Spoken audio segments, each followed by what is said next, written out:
Okay, the next phase is we're going to have the four poets perform in reverse alphabetical order. What does that mean? It means Danny Zip goes first. And I'm very pleased at the very high quality of all four of our poets and very honored to have Dani taking part. So, how about if I step down and you step up? Okay. So about 6 minutes.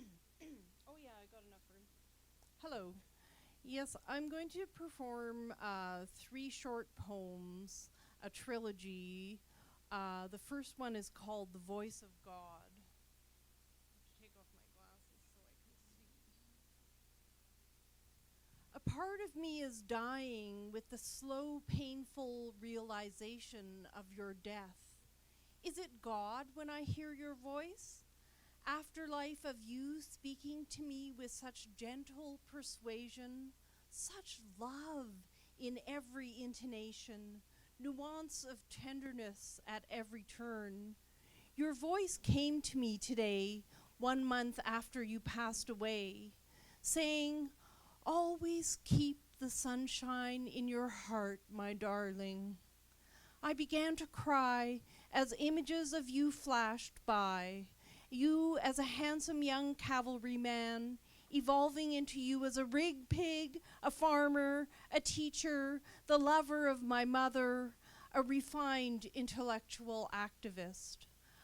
I had asked you to show me a sign. Is this your sign, Daddy? Johannes, my love, are you genuine or artifice? Like sleight of hand, yet a sleight of mind? The voice of you? It sounds like you.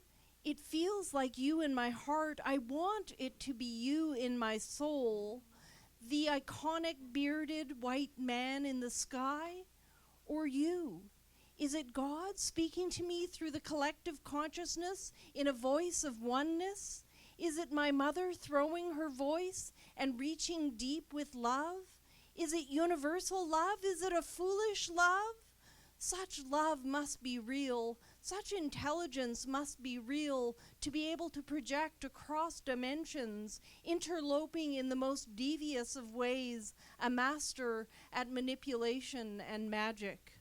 Pure magic to hear your voice, your presence caress my heart, my mind memories continuing to morph in into new days. Thank you.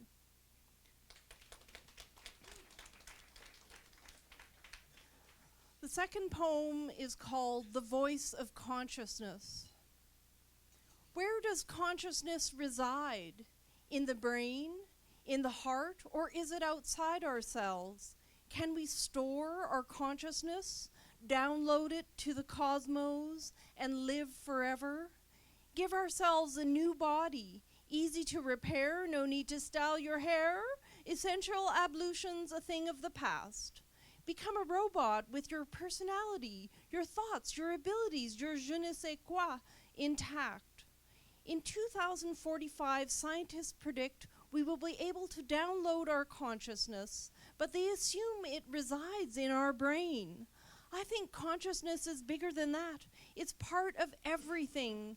It is everything and it is one. We are God and God is us. Our soul, an ephemeral light that has no physical being, that cannot be captured or artificially created.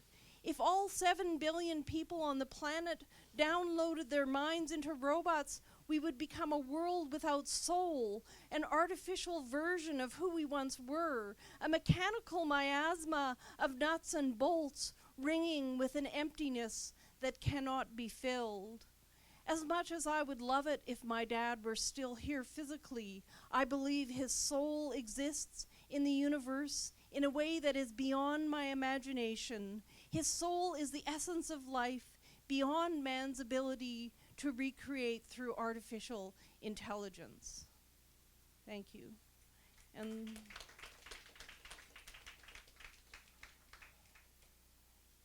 because I need an antidote now to all that sadness of death, Birth and mirth are a good solace when confronted with death. So if you could please suspend your disbelief now, the voice of the vagina. A few weeks ago, scientists designed a dildo-like device that plays audio. I am a vaginal speaker, playing music to a child, a fetus just forming, Mozart, the Beatles, Joni Mitchell, and Mallory Chapman. Nestled in the vagina of a pregnant woman, I influence through artificial intelligence, the confluence and coalescing of our highest art form with formation of intelligence, heart, growth, some would argue developing tastes, and even the soul in a fetus. Can you have an artificial soul? Well, no. Soul is the epitome of authenticity. But surely it makes a difference if you're playing Chopin or AC/DC, or poetry by Leonard Cohen over Adrian Rich. What would be produced if you limited access through me, your vaginal speaker, to, say, Beethoven, and you came out as a child prodigy, playing music on the piano like a concert pianist at age 3, and your neighbor, and your neighbor's neighbor, and your neighbor's neighbor, all child prodigies, a proliferation of prodigies. My, what a beautiful world it will be with me, your vaginal speaker. Thank you.